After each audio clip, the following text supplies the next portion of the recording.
Selamat siang, saya dengan Info akan memberikan penyuluhan mengenai perilaku hidup bersih dan sehat pada Bapak dan Ibu. Pertama saya ingin perkenalan dulu dengan Bapak siapa ya? Bapak Dera. Bapak Dera. Nah, ini ibunya Bapak? Iya, ibu saya. Oh ya, baik. Pertama saya mau tanya dulu, apakah Bapak sama Ibu pernah dengar nggak tentang PHBS atau perilaku hidup bersih dan sehat? Kita belum dengar sih. Baru dengar ya? Iya. Oh ya, baik. Berarti saya jelaskan dulu ya dari awal apa itu PHBS. Nah, atau perilaku hidup bersih sehat. Ini merupakan sebuah perilaku atau segala perilaku kesehatan yang dilakukan karena kesadaran pribadi sehingga keluarga dan seluruh anggota keluarga mampu menolong dirinya sendiri terutama di bidang kesehatan dan serta memiliki peran aktif dalam aktivitas bermasyarakatnya. Nah, selain PHBS rumah tangga nih yang mau saya jelaskan, PHBS itu ada di mana lagi? Ada di sekolah juga, PHBS di tempat kerja juga ada, lalu PHBS di sarana kesehatan dan juga PHBS di tempat umum. Nah, yang mau saya jelaskan ini PHBS di rumah tangga ya. Dan ini tujuannya ada dua, ada tujuan umum dan tujuan khusus untuk perilaku hidup bersih saat ini. Yang pertama, tujuan umumnya itu untuk meningkatkan perilaku hidup bersih dan sehat di tataran rumah tangga di Indonesia ini. Dan tujuan khususnya ini untuk meningkatkan pengetahuan, kemampuan, dan juga kemauan anggota keluarga atau anggota rumah tangga untuk melaksanakan apa itu PHBS atau perilaku hidup bersih sehat. Nah, lalu berperan aktif juga dalam gerakan perilaku hidup bersih sehat di masyarakat juga. Nah, lalu apa saja sih manfaatnya berperilaku hidup bersih dan sehat di rumah tangga gitu? Nah, pertama, manfaatnya adalah untuk meminimalisir masalah kesehatan. Nah, jadi karena hidup bersih dan juga sehat, ini akan terhindar dari penyakit-penyakit yang bisa ditularkan, lalu tidak mudah terkena penyakit, lalu meningkatkan produktivitas dari anggota keluarga karena tubuh yang sehat ini pasti meningkatkan produktivitas juga.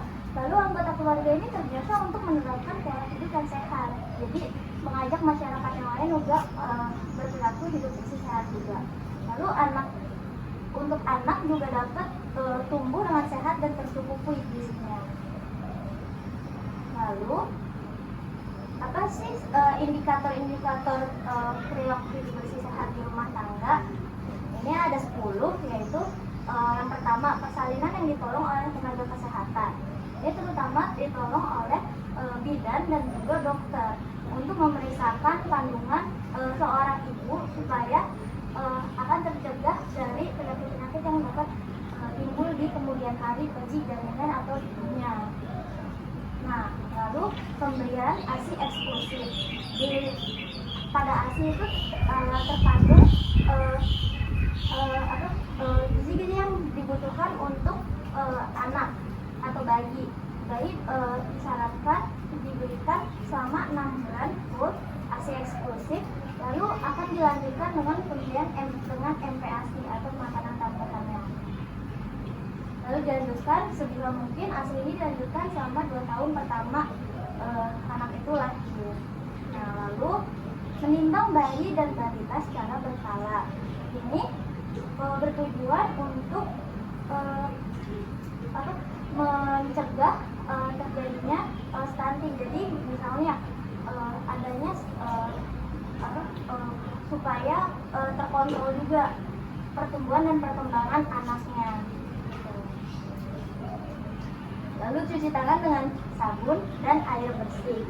Nah, cuci tangan menggunakan sabun ini dilakukan sebisa mungkin dengan 6 langkah dari WHO ini supaya cuci tangannya itu secara menyeluruh dan lebih bersih dan dilakukan selama 60 detik. Dan kapan sih waktu-waktu yang tepat untuk mencuci tangan dengan menggunakan sabun?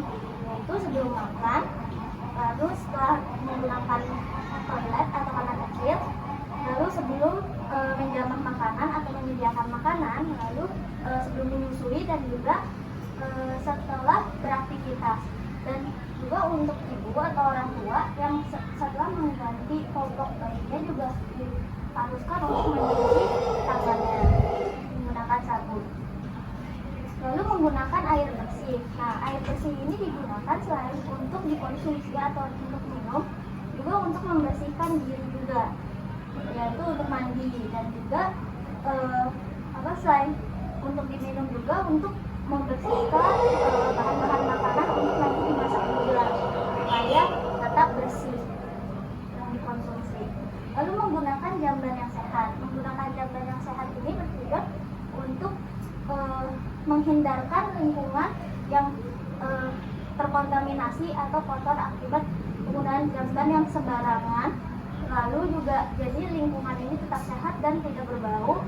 Lalu juga tidak mencemari sumber air yang kita konsumsi juga, dan juga menghindari datangnya serangga-serangga akibat bau yang tidak sedap itu datang dan menghinggapi makanan kita misalnya begitu. Lalu ada pun memberantas jentik nyamuk. Nah, memberantasan jentik nyamuk ini dilakukan oleh ibu dari kader-kader di puskesmas ini untuk mencegah penyebaran dari demam berdarah gitu. Jadi sebaiknya dilakukan seminggu sekali. Lalu ada pun konsumsi buah dan sayur. Nah, ini penting sekali untuk pertumbuhan dan perkembangan anak-anak. Membutuhkan buah dan sayur ini sebagai sumber mineral, sumber vitamin juga, dan juga yang penting juga ada serat untuk yang dibutuhkan untuk kesehatan dari pencernaan. Lalu melakukan aktivitas fisik setiap hari, yaitu berolahraga secara rutin, dilakukan sebisa mungkin bersama-sama seluruh anggota keluarganya. Selanjutnya, tidak merokok di dalam rumah. Nah, bila ada anggota keluarga yang punya kebiasaan merokok, ini diwajibkan untuk tidak merokok di sekitar rumah dan juga di dalam rumah terutama. Nah, ini membutuhkan peran dari anggota keluarga yang lain, yaitu dengan cara tidak mendukung orang yang merokok itu seperti dengan untuk membeli rokok, memberikan uang untuk membeli rokok begitu. Lalu memberikan penyuluhan tentang apa sih pentingnya untuk tidak merokok di dalam rumah, apa sih keuntungannya, apa sih buat kesehatan, fungsinya apa. Lalu bila ada yang merokok di dalam rumah harus langsung ditegur. Lalu melarang anak untuk tidak merokok itu dijelaskan bahwa ini alasannya adalah alasan lebih ke kesehatan dibandingkan alasan ekonomi atau karena rokok mahal di mana. Lalu menggalang kesepakatan di keluarga itu menciptakan rumah tangga tanpa asap rokok. Lalu tidak menyuruh anaknya untuk membelikan rokok. Ini yang masih sering terjadi ya, orang tua menyuruh anaknya untuk membelikan rokok. Lalu orang tua harus mencontohkan anaknya untuk tidak merokok juga. Lalu apa sih yang terjadi bila tidak dilakukan PHBS atau perilaku hidup bersih sehat? Yang pertama adalah bisa terjadi, ini gambar sebelah kiri adalah anaknya stunting atau gagal tumbuh dibandingkan anak lain yang kondisi normal. Ini diakibatkan karena kebutuhan gizi pada anaknya tidak mencukupi atau tidak disediakan oleh keluarganya. Lalu juga ini dimulai dari dilihat dari kondisi ibu saat mengandung anak tersebut. Lalu juga bisa misalnya tidak mencuci tangan, tidak menggunakan sabun, tidak memakai air bersih, dapat menyebabkan apa? Menyebabkan bisa diare atau gangguan pada pencernaan. Lalu apa sih yang terjadi bila memiliki kebiasaan merokok di dalam rumah?